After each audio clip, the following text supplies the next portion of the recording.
Regressamos à nossa conversa com o professor Paulo Mendes Pinto e se calhar pegávamos nesta questão que se levanta aqui. Será que é desta forma, sem dogmas nem fundamentalismos, que podemos caminhar para a tolerância? A questão da tolerância é muito complicada dentro do fenómeno religioso. Eu costumo dizer que em religião é intolerável tolerar.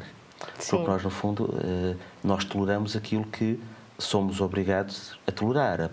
A nossa ideia de tolerar não está, de facto, numa aceitação plena. Sim. Está numa aceitação que é uma condição para alguma coisa. Nós toleramos, sei lá, um vizinho que faz muito barulho, mas, enfim, temos que conviver. Sim. Não é? Portanto, implica alguma rejeição, a palavra tolerância, não é? Um preconceito a priori, de facto. Portanto, aqui no fundo, eu acho que o caminho é o de um respeito, de um convívio, em que, de facto, as pessoas, as comunidades, possam estar lado a lado. E Sim. aí, o grande medo das religiões instituídas, das instituições, o grande medo no campo do diálogo interreligioso é que, no fundo, cada uma se dilua e cada uma perca a sua identidade.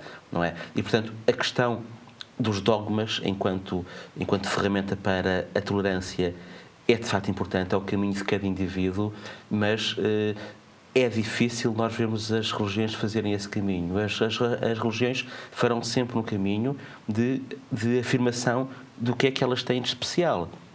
Todas as religiões afirmam ter uma verdade, ou pelo menos as religiões mediterrânicas têm uma verdade. Portanto, a verdade implica dogmas sempre. Portanto, as religiões nunca se vão despir dos dogmas. Sim. O crente é que pode, no fundo, relativizar a dimensão do dogma no seu dia-a-dia, na sua vida, possibilitando dialogar com o outro. E perseguir a fé pela fé? Exatamente. Sim. Porque uma confusão que se torna inevitável nos dias de hoje é, na prática, tentar aferir a sua fé através da racionalidade, através de um pensamento lógico. Ora, a fé não tem qualquer lógica. Pois. A fé é uma outra racionalidade, não é? Nós temos inúmeros casos e temos uma ideia feita de que, por exemplo, os cientistas não são religiosos. Mentira, nós temos inúmeros casos, desde Einstein, por exemplo, em que o cientista pode ser profundamente religioso e, portanto, o dominar o pensamento científico, o dominar uma lógica cartesiana, não implica a pessoa deixar de acreditar naquilo que é sobrenatural, daquilo que não é palpável. Sim. E a fé, a crença é isso mesmo, é algo que não é palpável. Nós não podemos aferir cientificamente se uma pessoa tem mais ou menos fé, se Deus existe ou se Deus não existe. Claro, não se quantifica. Exatamente. Falamos de religião e da questão da não religiosidade. O ateísmo, o agnosticismo, são posições que têm a ver com o acesso que nós temos hoje em dia à informação, são tomadas de consciência que fazem sentido? É assim, há uma velha ideia que vem já de finais do século XIX que diz que, à medida que as sociedades são mais instruídas, o fenómeno religioso deixa de ter cada vez mais peso. Espaço. E, portanto, as sociedades, no fundo, uma sociedade perfeita será uma sociedade ateia. Enfim, nada de mais falso. O século XX vem-nos mostrar que isso não só não aconteceu, como minimamente não é um caminho que tenha vindo a acontecer. Portanto, o facto de termos uma sociedade mais instruída, com mais conhecimentos, isso não quer dizer que a sociedade seja mais ou menos religiosa. Temos exemplos que nos confirmam isso, temos exemplos que nos confirmam exatamente o oposto.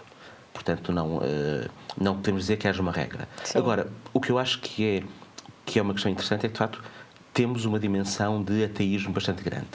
Temos uma dimensão de ateísmo que não exclui necessariamente a questão de uma espiritualidade. Sim, até porque cresce o número de pessoas que seguem o ateísmo, por assim dizer, mas também as novas religiões, não é? Assim, a nova espiritualidade. Sim, não só crescem os novos movimentos religiosos, como nós podemos dizer que os ateus não têm uma religião, na medida em que não têm dogmas religiosos, nem praticam dentro de um quadro de uma instituição, mas há muito, e cada vez mais se escreve sobre isso, há muito aquilo que se pode chamar uma espiritualidade laica. Sim. Isto é, um ateu pode ser não religioso, mas tem uma religiosidade. Sim. Isto é, todo o mundo em si pode-lhe apresentar um sentido que ele não consegue explicar, Sim. E no fundo... E que não se enquadra nos dogmas existentes, por assim dizer. Mas é uma dimensão espiritual, é uma dimensão interior, é uma dimensão que não se explica cientificamente. Sim, a tal questão da fé. Acha que se descobríssemos o significado da morte, a religião perderia o seu sentido? Essa é uma questão que os historiadores, que os filósofos trabalham há dezenas de anos, não é? Há uma velha tese que faz o seu sentido, que a origem do sentimento religioso advém do medo da morte.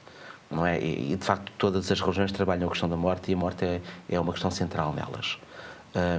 A questão é que a religião não se esgota na morte. A religião, no fundo, é um quadro que explica a vida e a morte faz parte da vida. É o ponto final, ou para quem acredita não é o ponto final, é um ponto de mudança para uma outra dimensão. Sim. Não é? Portanto, se a explicasse dessa forma a morte, é possível que as religiões tivessem que modificar um pouco a sua interpretação do mundo. Mas isso não, eu acho que isso não afetava propriamente a existência das religiões. Sim. Ia modificá-las, isso sim.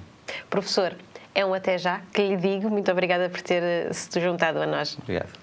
Um sinal muito positivo da evolução da tolerância em Portugal é também o número de imigrantes que abraçam novos cultos, crenças e filosofias de vida. A Rede Internacional Budista, Soka Gakkai, procura promover a paz, a cultura e a educação através da transformação pessoal e da contribuição social.